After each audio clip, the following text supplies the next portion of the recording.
Arwakini machiegni nyinga Milton Ochieng.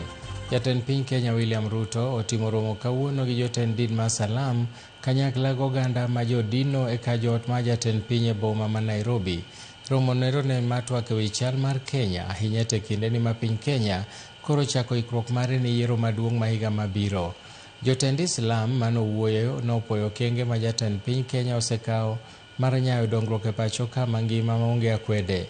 Romo no biro bang' romo machielo manobagi e kar jot ma jatend piny no juma mokalo manokelo kanyakla jo kanisa mar Friends kod mano manotimore tich ariyo mokalo kanyakla gi jodong gweng' maromo 10,000. Nataka tuanzishe mazungumzo kama Wakenya, mazungumzo ya kulenga uchumi na maendeleo.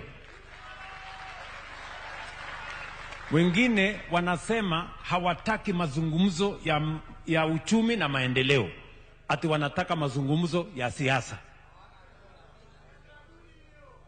Sijui kama tunaelewana.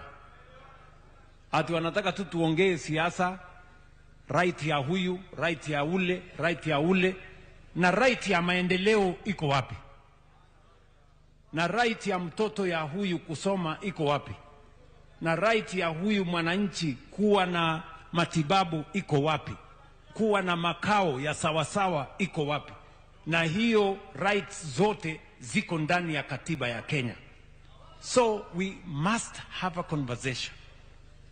We should have a conversation as a people of Kenya on actualizing the constitutional provisions that are going to make a difference in the development and the economic prosperity of our nation.